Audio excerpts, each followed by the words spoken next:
Hey Raj, where have you been?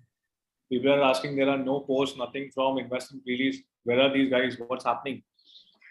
So, Rishi, we've been busy because our earlier fractional ownership review, right? The entire framework or the rating system was a slightly old one, and we were working on renewing it.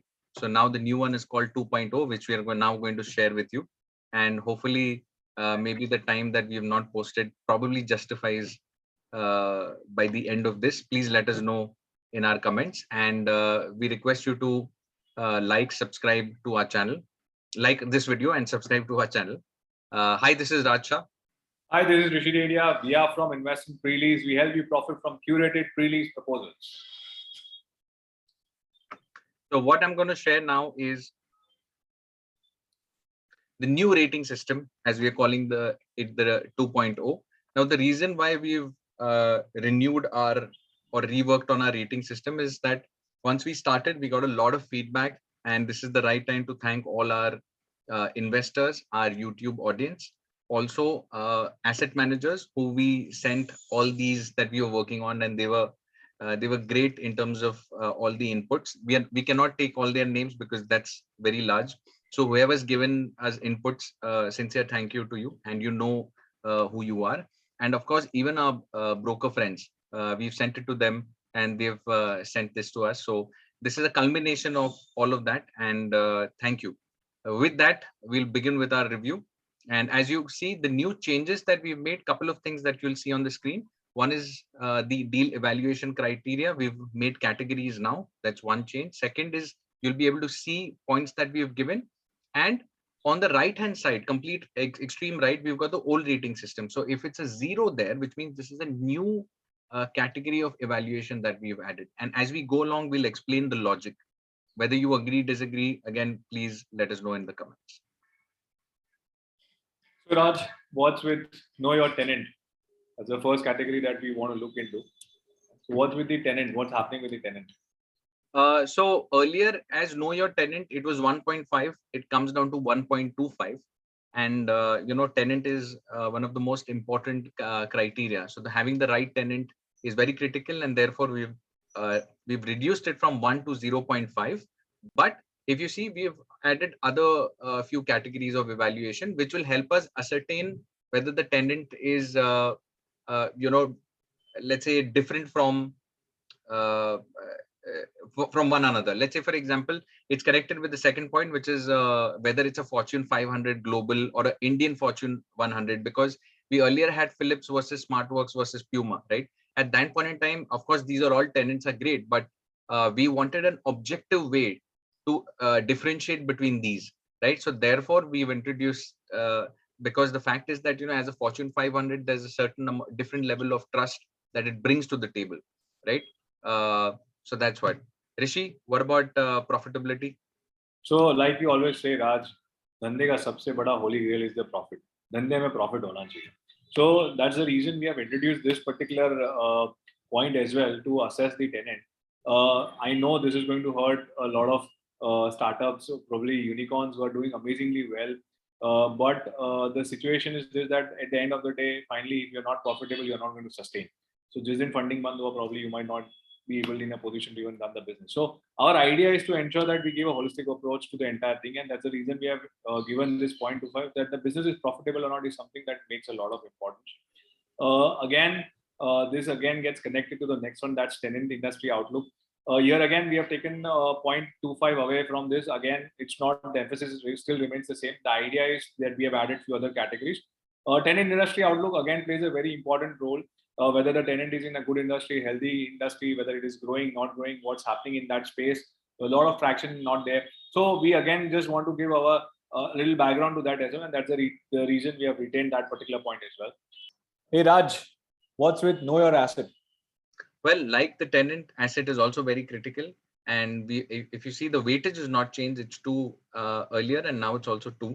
But we've subdivided into more points. Rishi, could you tell us about the asset grade? Yes. So, like we know that the tenant is critical, and the next best thing is the asset. We also need to take a decision on what kind of asset we are getting into.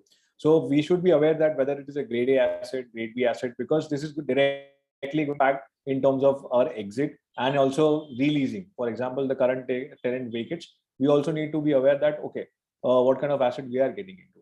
So that's the reason, again, like Raj said, we have reduced, say, from 1 to 0.5, but we've added few more points below to support this. Raj, what's with IGBC rating, man? Why do you think this is very critical? So it's critical because while we have a certain responsibility as real estate developers in certain way, even tenant, they would like to house themselves in a building that is IGBC rated. But more important than all these things is the fact that there is a clear-cut economic reason. One is that IGBC rated buildings means they are going to be using less resources, whether it's electricity, water, and so on and so forth. So therefore, the cost of running that particular property is going to be low. So low maintenance, because it's low maintenance, the investors are going to get a better net return on their investment. That's one. Second, also, when you look at the future, right? Tomorrow, after 5 years or 7 years, when we want to exit, if there is a non-IGBC rated and there is a IGBC rated property, I think the sale of the IGBC rated property is going to be far faster. It's going to be more in demand. Also, from a perspective of tomorrow, if you want to lease it out to some other tenant, it's going to be a lot helpful on Raj, yeah. what is IGBC? If you can just help with full form of that, that will help our investors and viewers. It's the Indian Green Building Council, which rates building. It's a measure to see how eco-friendly or sustainable the building is. So whether it's water management, you typically have now rain tanks to kind of collect the rainwater and reuse that, right? So you could have solar panels to generate electricity, etc. So these kind of things. Fantastic. So in fact, another thing I want to add here is that while we were doing this, one reason that we were thinking maybe we should not add is because a lot of assets, sometimes even warehousing assets, don't have IGBC rating. But the point is that we're looking at the future. I think it's a matter of time where whether it's warehousing or offices or even retail for that matter, it's the need of the hour, right? Business ways and climate ways. So therefore, IGBC rating is critical. Rishi, OC received. Why is that important? So, Raj, we have come across a lot of proposals that have come to us with regards to BTS, that is a build to suit proposals, which have been listed by a lot of asset managers. And we have got a lot of proposals in terms of ready assets. Now, one clear-cut distinct differentiation that we wanted to bring on these kind of assets, where whether the asset has received the OC, that's the occupation certificate, and one of the very critical elements, because in BTS we are yet to receive it, we are yet to know what kind of asset getting is being constructed. And here, could you explain what BTS is? Yeah, like I said, it's built to suit asset. It is built as per the requirements of the tenant. The tenant shares the specifications with the. So it's under construction? Oh yes, it's absolutely under construction. So right from the stages of maybe plinth level to the design element getting completed for the facade, everywhere the tenant has a say and it gives its input with regards to that. So it becomes very critical in terms of the compliance perspective as well, because again, exit and releasing of the asset, OC is very, very important. And that's the reason we have added this particular point here. Now, Raj, why do you think subdivision or with an independent access is very important for the asset? Yeah, because right now we are typically dealing with larger assets and larger floor plates. So it's great that tomorrow, when the current tenant exits, it's great to have the same kind of a tenant or a same category of tenant who may take the entire floor plate, which is 5,000, 10,000, 12,000, whatever it is, right? But in case that doesn't happen, right, we should have the possibility of breaking that asset down in maybe a couple of other parts. Like if it's a 10,000 floor plate, 5,000 plus 5,000. So which means our ability to rent that premises out is going to be much faster, because the fact is that let's say if there are X number of people who are in the market to look at 10,000 square feet, there are at least double. Is that correct, Rishi? Can we say at least double who are looking at half the size? Yes, we can say that, yeah, because it's attractive for everyone to have a lesser cost and move in faster. Right.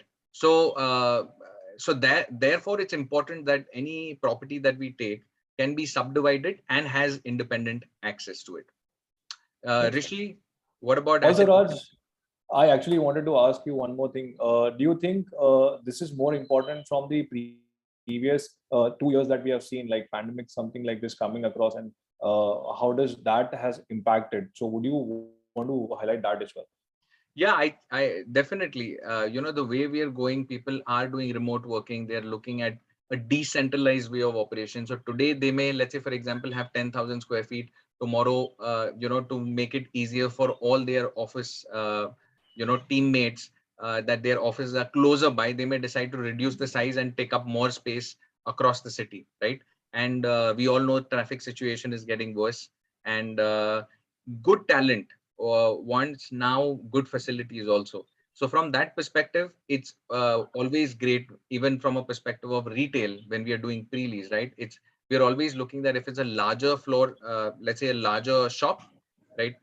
It's subdivided, or being able to, let's say we can do multiple parts of that, because tomorrow it'll be again easier to lease, and it's the same logic even for office spaces, or tomorrow even a warehouse. Perfect. So coming to the asset location, now, like Raj mentioned, how important and critical is the asset and the tenant. This is also one of the biggest critical important points in terms of deciding whether you would want to go for that asset or not. That is the asset location. We should be aware how it is impacting, because either are we in the central business district or in the secondary business district, whether are we actually connected to the nearest metro, train, or transport connectivity hub, whether it is easier for the employees to commute to reach the property. So all these aspects are really important with regards to deciding, and that's the reason we have given 0.75 and we have retained this particular point as well. So Raj, what's the big deal? So, knowing the parameters of the deal is also equally important. We've covered most of it last time also, just a couple of points we've added new. Earlier it was 3, now it's 2.5. Earlier we used to also include tenant stickiness in part of this, and it's gone down to know your ROI. Therefore, you see the slight change. But coming back to duration is important. We want to know how long the tenant is going to stay. For us, the ideal benchmark is 5 years. So anything less than 5 years is not ideal. In terms of lock-in, 3 years is a minimum that we expect, and therefore earlier it was 0.5, now it's 0.3, sorry. But along with that, there's a penalty and corporate guarantee that you've added. So Rishi, could you tell us what is penalty? Yeah, so there are a lot of agreements and a lot of deals that we have come across where there was a lock-in in place, but there was no penalty for them to move out of the dog. I mean, if they break the lock-in and they move out, there was no penalty in place. So the idea is to ensure that we safeguard the interest of the investors, and that's the reason we have introduced this particular point as well. So we can quickly go back to Strata's one proposal where Randox was the tenant in Boma Sandra, Bangalore, and there was a corporate guarantee also attached with that particular. So since the Randox was this Randox was an Indian subsidiary for the parent company, which was in UK, there was a corporate guarantee from the parent company, and that becomes a very critical element for any transaction, and it definitely needs to be highlighted. So if there's a penalty clause or a corporate guarantee provided, we felt that this definitely requires a mention, and that's the reason we have introduced point to this particular point here. Raj, what do you think about the next point, that's registered agreement or an ATL or an LOI? And by the way, what's the ATL? So LOI is letter of intent, where somebody says that I am interested in doing so and so and so on as per these conditions as they set out. Now, LOIs are not binding. Therefore, if a transaction comes to us which is based on LOI, we will not give it any points. So out of 0.5, we'll give it 0. ATL is agreement to lease. Now, if it's a registered agreement to lease, like for example, if you want to do a sale, and if you maybe take a loan, or if there are certain conditions that need to be met, right, then you get into an agreement to sale, and same equivalent is an agreement to lease. Now, typically this happens in build to suit opportunities, because you're agreeing to lease this property once certain conditions are met. And in this case, the condition obviously is that the property meets the certain specifications in terms of the floor plate, the design, etc., all those things, right? So therefore, a registered agreement to lease, if it's a registered agreement to lease, we will give it 0.25 on 0.5. If it's a registered agreement, registered lease deed, then it gets a full 0.5 on 0.5. Also, Rishi? Does increment matter? What are the industry standards? Oh, definitely increment matters because that's where our ROI is definitely linked to. So here again, the industry standards are 5% every year or 50% or 15% after 3 years, and we will stick to that same standard which we were doing earlier as well. Raj, what's with the rent start date? What do you think about that? So rent start days basically can differ. You could have a situation where you're paying the money right now and your rent will start after 3 months or 4 months, right? That is not an ideal situation for any investor. Why should their money remain idle, right?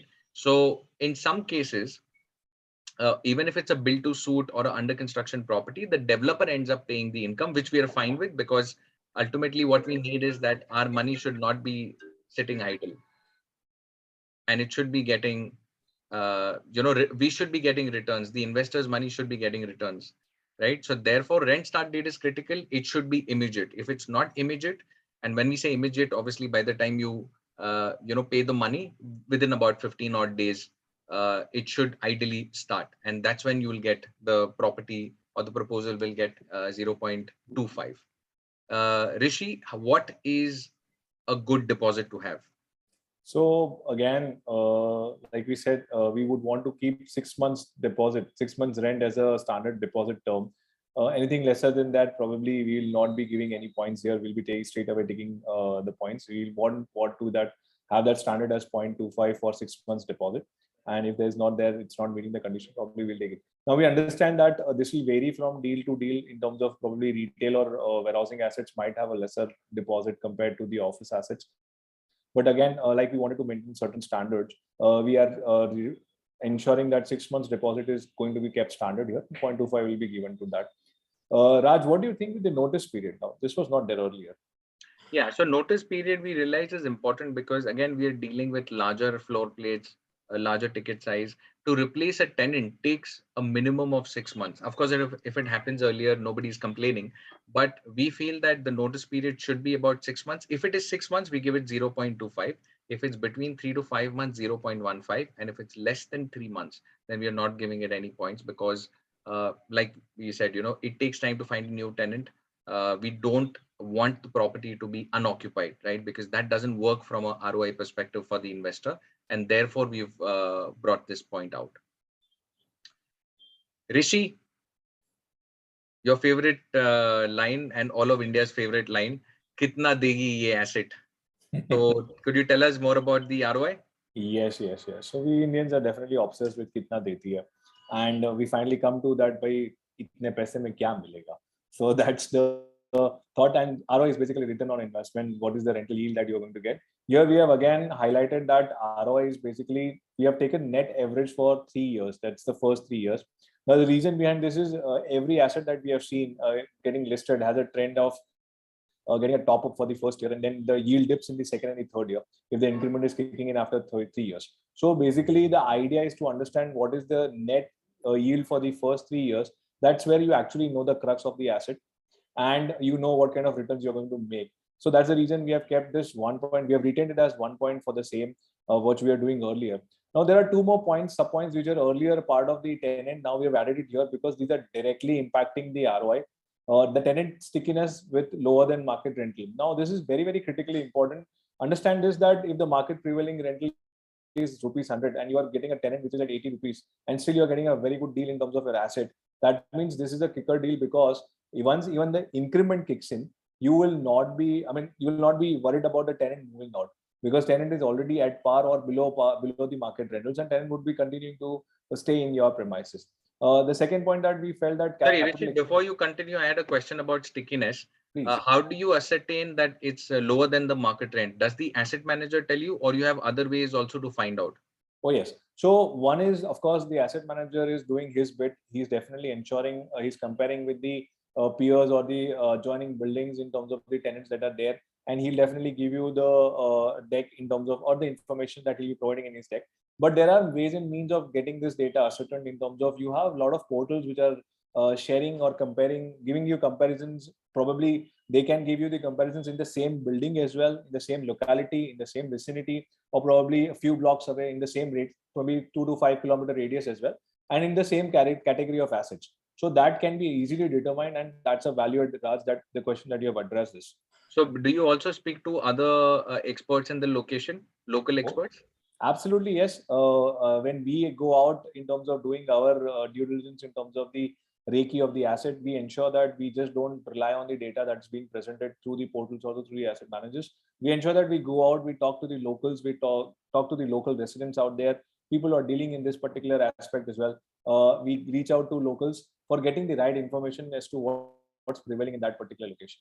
So that's the reason tenant stickiness is very, very important, and that's the kind of extent that we go to ensure that we are protecting the investors' interest.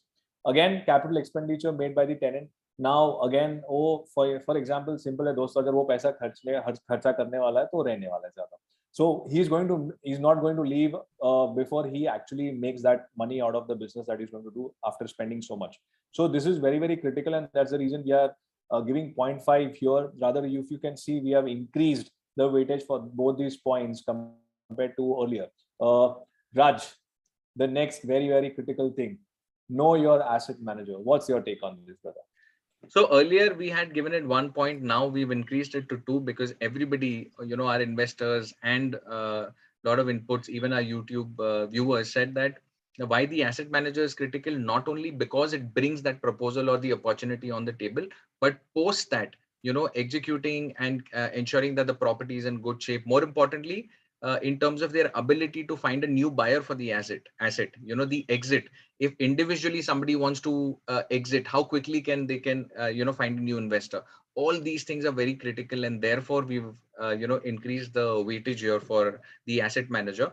Fundamentally, the asset manager background and team, what is it that the asset manager, the founder, co-founder, director is bringing to the table. In fact, one of the things that we do is we personally go and meet, or at least have a Zoom call with the CEO to understand what is their vision, right? What is the team strength like, what is their strength overall as a team, etc. So all these things, and a lot these things, therefore when you're interacting, it gives you a certain kind of an idea about what the person is thinking, what is their strength. Again, this is not something that we can objectively look at, because it's a very interpersonal sort of a thing. When you're sitting there, you understand the line of thought, the wavelength, the facial expressions, etc. We are picking, maybe subconsciously picking a few things up here. Raj, when you say background, do you also refer to people who are backing these asset managers and the companies? Yeah, so that's one other element where, if they've gotten funded, certain people get funded, right? Certain people are funded from big names. It could be, let's say, Elevation Capital or Gruhas or so on and so forth. So that does definitely add an element of comfort, because when a VC invests, they're looking at the team, right? They're not looking at an individual. They have certain parameters as to whether this is going to grow big, whether it's not going to grow big. So therefore, if they have been funded, it definitely is an added bonus point. And uh, you know in certain senses, we are also looking at the asset manager is profitable or not. The reason why I'm smiling is because all our asset manager friends are not going to be happy with this. They've just started, but like Rishi explained early on, that these are again startups or companies that have just started, and they do require certain amount of funds, etc. But again, coming back, we are optimistic that because the business model per se with Fractional is so strong, that not only does the asset manager make 1% of the AMC fees, which could probably contribute to its operational costs and so on and so forth, but when they exit, that's the time when we believe that they will make a good chunk of profit. And ultimately, once they're profitable, they're going to be sustainable, and which is a great thing for everybody in the ecosystem. So therefore, we've added that point as 0.25. And Rishi, uh, is there a need for clients to have see their ledger or TDS, etc., at a click of a button Oh or so? yes, oh yes, absolutely. So very important. Like we were talking about the asset location and asset grade, meeting all the compliances. This is also very required, because when as an investor, when you're investing, a lot of compliances that your CA is going to catch hold of you in terms of getting your TDS certificates, getting the rent receipts and all. So those ledgers should be immediately available to you. For example, any data that is required, you probably log in, you get the data at the click of your button, and you can share it with your CA. So this is one of the most critical elements which we felt that is a game changer, and we are seeing asset managers going out of their way, ensuring they are putting they're working in terms of getting right tech on the platform, and they are doing innovations. So this is why we felt that they definitely need this particular recognition, and that's the reason we have added this particular 0.25 here. Uh, Raj, how important is profitable exit being given by any asset manager for the asset collection they have? No, it's very critical because when we are talking about the fact that the entire exit hinges on the asset manager, their ability to find a new buyer, and that is also dependent on at what price they've bought it. So it's all interconnected, right? So therefore, if there is an asset manager, again, most of the asset managers have been in the market for about 2.5 years, which is a short time. We agree that it's a short time, barring property share. They've been in the market for a while, and but while it's a short time for the other asset managers, I think this is again needs to be included because this is an ideal thing for the investor, because that gives them comfort that they have been able to exit. Because this is definitely a question when we are talking to investors. They're saying that whether the asset manager or there has been any exit. Forget the asset manager. They're actually asking us, has there been any exit for any kind of a fractional property? So of course we tell them there have been examples, so we share that, but we would love that each and every asset manager gives a profitable exit, so that again it the ecosystem grows and it's great for the investors and the asset managers. Fantastic. Rishi, does total asset under management matter, and how does it matter? Oh, absolutely, Raj. So basically, we always say that there's always a learning curve in whatever you do. In terms of whatever time that you have spent, you definitely gain some experience in doing stuff. So this definitely matters a lot. When you say when you look at the screen, we have given assets ranging from say maybe 0 to 99 crores. We have just given a zero and probably 100 to 200.05, 200 to 500.15, and again 500 crore plus 0.25. Now, if you look at this, these are all stages which an asset manager goes through. From the few initial assets to maybe a collection of the assets, and probably going up to 1,000 crore of asset under maintenance or management. So now this is something that we need to understand, that the kind of experience that they gain, and that's the value that they're going to bring on the table. Now this definitely needs a special mention, because that learning curve is going to help getting the right asset in the right location with the right tenant, the combination getting it right, and then also thinking about from the exit perspective. So that's the reason we would want to give this point as 0.25, and we want to highlight this particular thing. Raj, what's your take on the hurdle rate? Why is it so critical and important for any asset manager? So hurdle rate will definitely impact the overall return on investment for the client. Hurdle rate, just to explain a little more, is basically a certain rate above which the asset manager is going to charge a performance fee, right? So typically most asset managers charge 20% as a rule of thumb. There could be some variation, but largely all of them charge 20%. But what varies is the hurdle rate. So somebody charges it at above 8% IRR, which means annually if you're making more than 8% on the property, they will charge a performance fee. This is applicable only at the exit, but still it matters because somebody is doing 8%, somebody is doing 10, somebody is doing 12, right? So an ideal thing, the reason why 8% is not ideal is because your rental yield itself at some point in time during the life cycle of the investment, typically maybe after the first escalation, will go above 8%. In that case, we feel, and the investors also feel, that it's not right, because they're investing in this for the rental yield. Yes, they're very comfortable with the fact that any capital appreciation that you get them, they're very happy to share a 20% on that. So therefore, again, there is no perfect way to then say that only on capital appreciation, etc. So therefore people have boiled it down to 8%, 10% or 12% as a IRR. We feel 10% is fair and 12% is excellent. Super. So Raj, this brings us to the next point, that is no our 25 paise. Basically Gujarati ma kahiye to paoli ochi che ke paoli vadare che. So what do you want to share about this? So that is our a little bit of slight insight into the overall proposal, Earlier it was 0.5, but we realized that our judgment or our assessment should probably reduce. And again, I mean, jokes apart, but the point is that we are trying to make this entire exercise as objective as possible, and therefore I think it's very natural that we go from 0.5 to 0.25. Hopefully in some time we will boil it down to 0, because our criteria will be so robust and objective that it will not require any of our maybe inputs in that sense. What I'd like to highlight here is that the only thing that we've removed from the earlier category of evaluation is capital appreciation. Now, earlier it was awarded 0.5. We have not taken capital appreciation as a consideration at all, because capital appreciation is something that's going to is an unknown. The asset manager may say that you can look at 5% or 7%. We may say, in our previous reviews, we've said that we can expect 2 to 3%. But the fact is that can somebody guarantee a 2% or a 3% or a 4%? No, nobody can, because what happens 4 or 5 years down the line is very difficult, because we are living in a very volatile sort of a world. A COVID comes in, political situation changes, a lot of things could happen.